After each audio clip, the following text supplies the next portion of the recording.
Assalamualaikum warahmatullahi wabarakatuh. Alhamdulillahi rabbil alamin. Ali Imran ayat 121 sampai dengan ayat 130 beserta terjemahannya.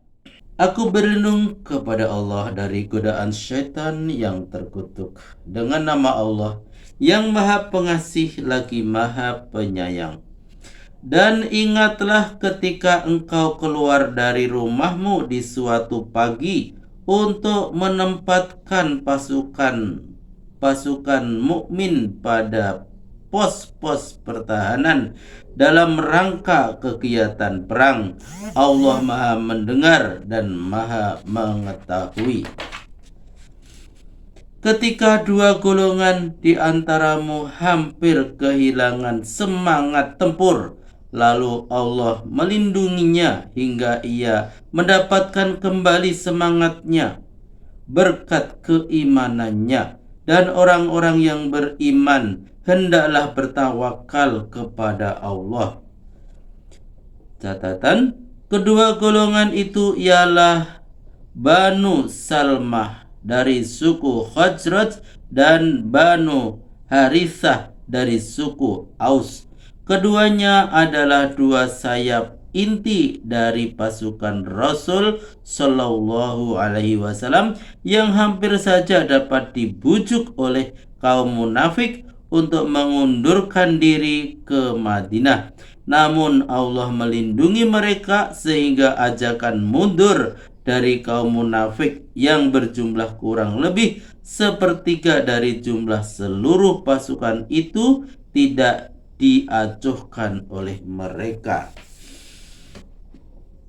Sesungguhnya Allah telah menolongmu di Badar menghadapi musuh-musuhmu, padahal kamu ketika itu dalam keadaan lemah. Karena itu bertawakallah kepada Allah, semoga kamu mensyukuri pertolongannya itu.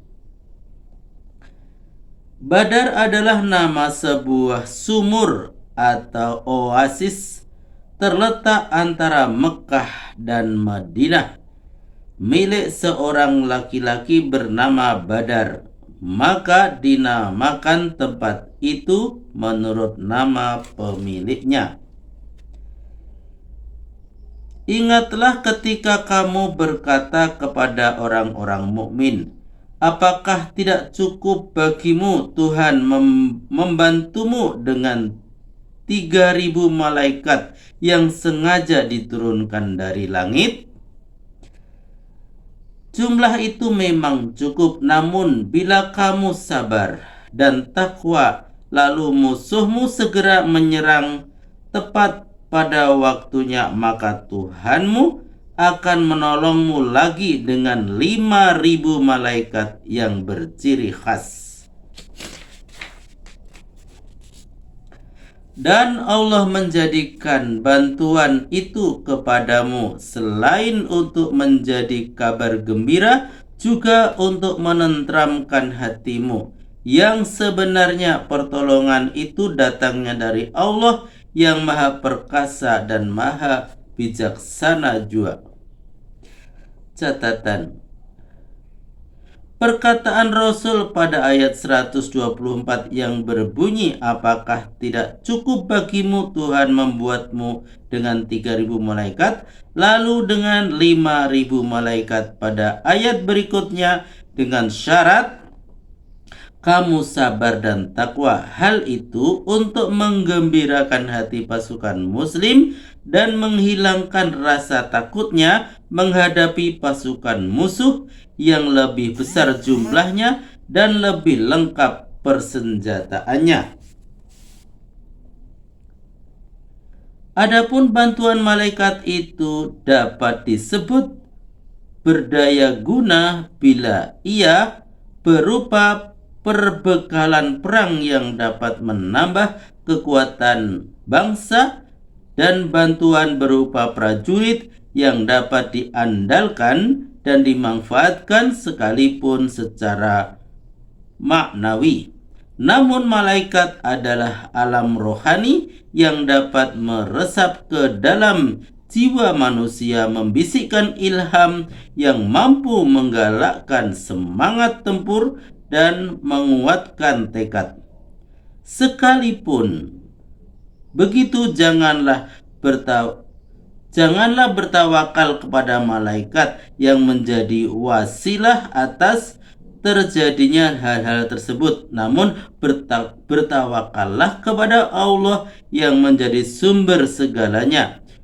Bila pertolongan berhasil dengan bantuan malaikat, maka hal itu adalah sebagian saja dari sekian banyaknya sebab-sebab yang menimbulkan kemenangan.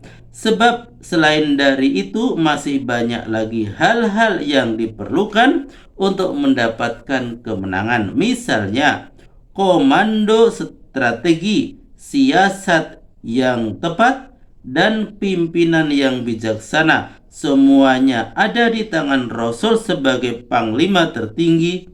Kesimpulannya, menyebutkan bantuan itu mengandung dua tujuan. Satu, untuk menggembirakan hati para mukmin. Yang kedua, untuk menenteramkan hati dengan menerangkan bahwa bantuan Allah ada beserta mereka. Karena itu janganlah takut menghadapi perang. Bantuan dengan malaikat itu dimaksudkan untuk memusnahkan anggota pasukan gerak cepat orang-orang kafir itu dan sekaligus memukul mundur yang lain sehingga mereka pulang dengan tangan hampa. Catatan, kalimat pasukan gerak cepat diterjemahkan dari kata Arab tarfan. Secara harfiah, kata itu berarti pinggir atau tepi, yakni bagian yang paling dekat dibandingkan dengan bagian yang di tengah atau wasat. Oleh karena ayat ini dalam hubungan dengan soal ketentaraan, maka pasukan yang mendekati musuh paling awal disebut pasukan gerak cepat.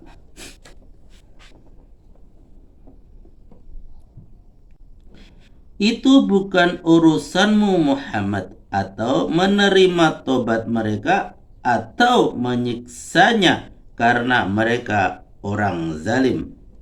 Catatan, untuk memahami ayat 127 dan 128 dengan baik, maka kalimat yang berada antara dua tanda kurung hendaklah dibaca pada akhir ayat 128. Karena itu ayat 127 dan ayat 128 itu dapat dibaca dengan sebagai berikut.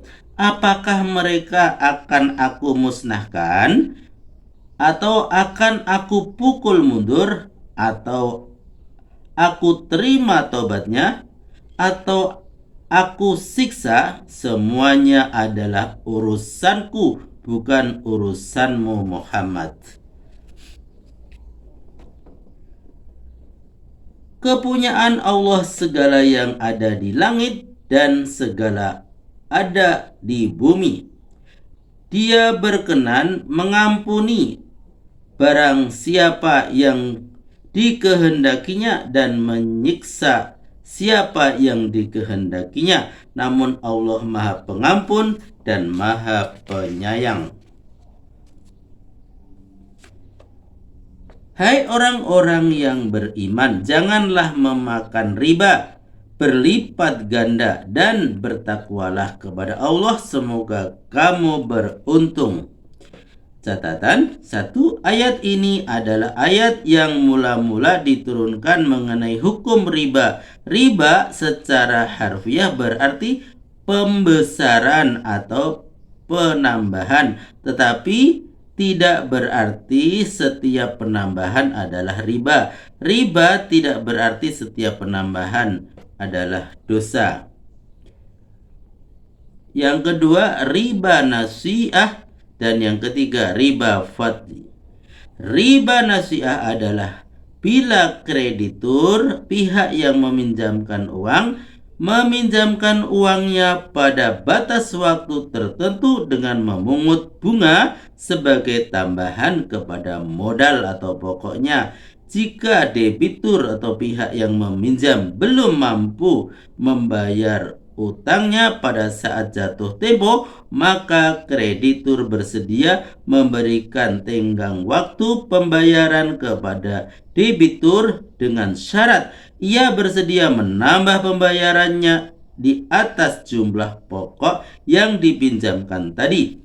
Jika pada saat jatuh tempo berikutnya debitur masih belum sanggup membayar utangnya, sekurang-kurangnya bunganya saja, maka kreditur bersedia lagi memberikan tenggang waktu asal debitur bersedia pula menambah pembayaran. Selanjutnya, jumlah utang akan bertambah setiap kali tenggang waktunya diperpanjang. Pada zaman jahiliyah, bangsa Arab memberikan pinjaman dalam jangka waktu tertentu dengan memungut bunga.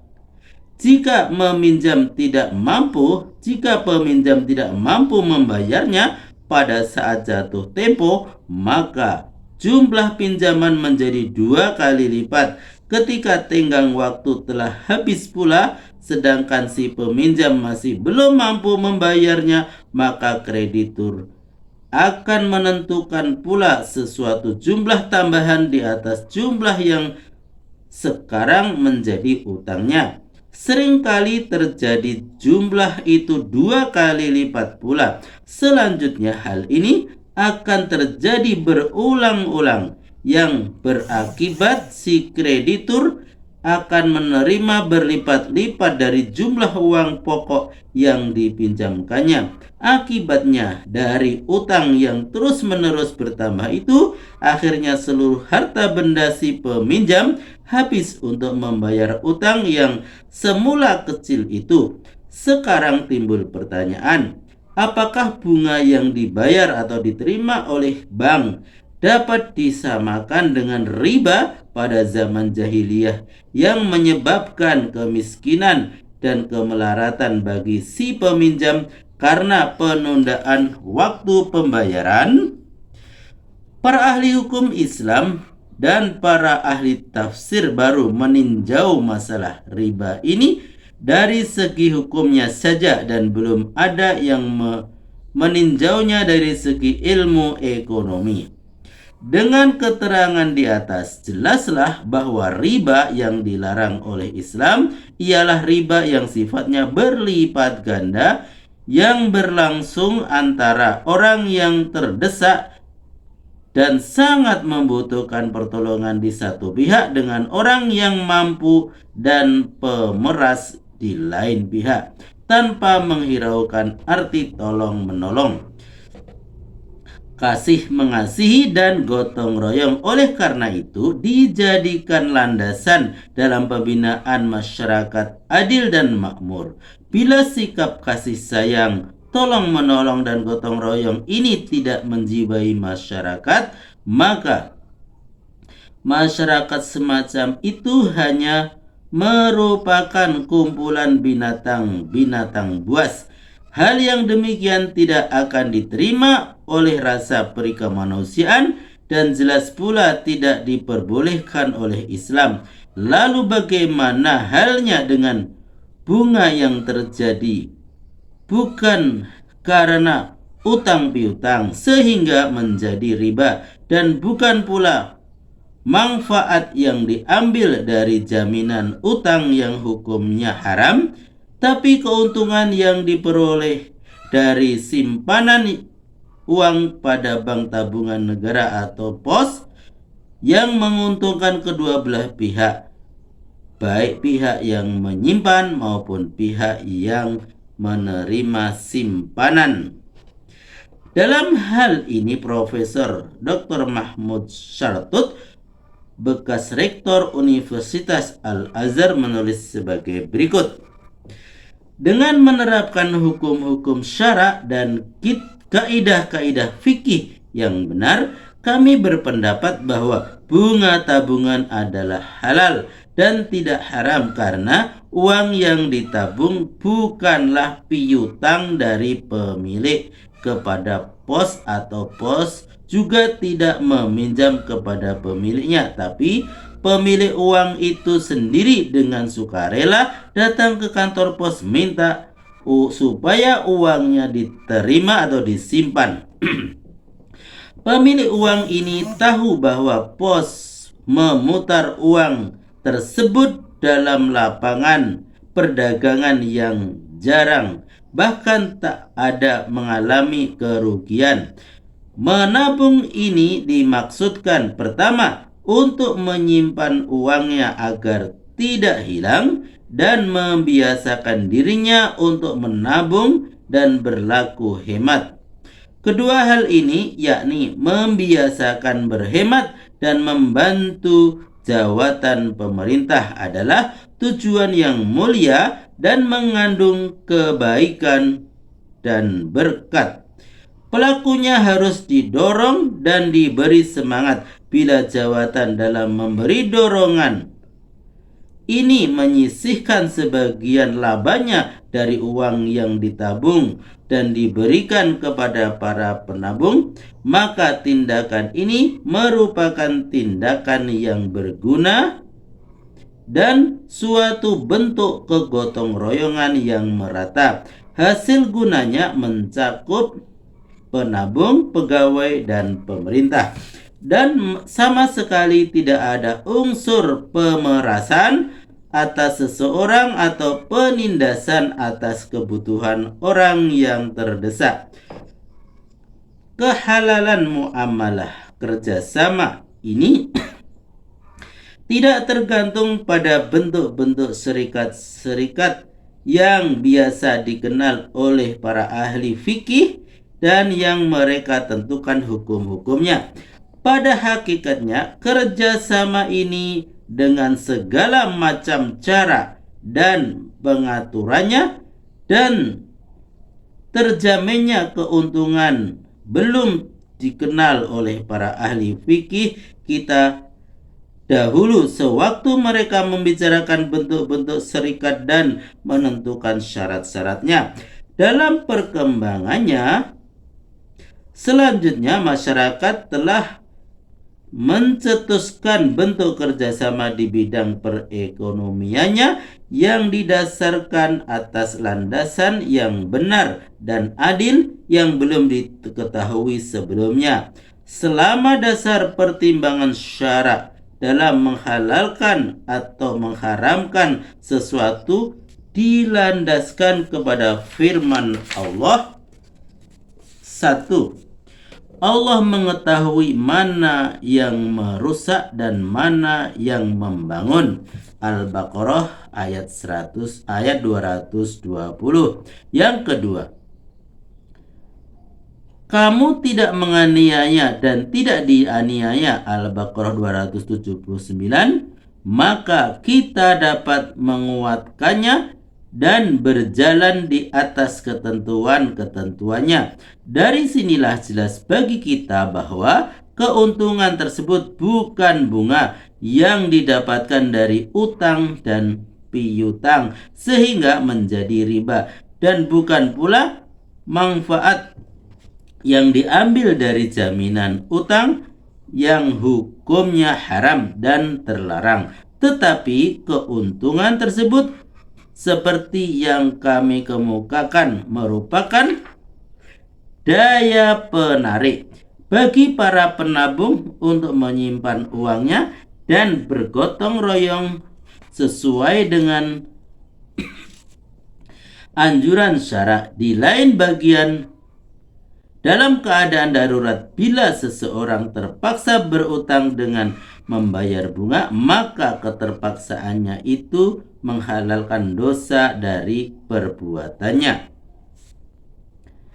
Riba fad ialah mempertukarkan atau memperjualbelikan suatu barang dengan barang yang sejenis atau yang mirip dengannya. Misalnya, mempertukarkan atau memperjualbelikan 10 kilogram beras dengan berkualitas baik dengan 15 kilogram beras dengan berkualitas buruk, atau mempertukarkan 10 gram emas murni dengan 15 gram emas yang sudah bercampur. Dalam hal ini bila seseorang membutuhkan beras yang berkualitas baik sedangkan beras yang ada padanya berkualitas buruk, hendaklah ia menjual berasnya itu lebih dahulu, lalu dengan hasil penjualannya itu dibelinya beras yang berkualitas baik. Maha benar Allah dengan segala firman-Nya.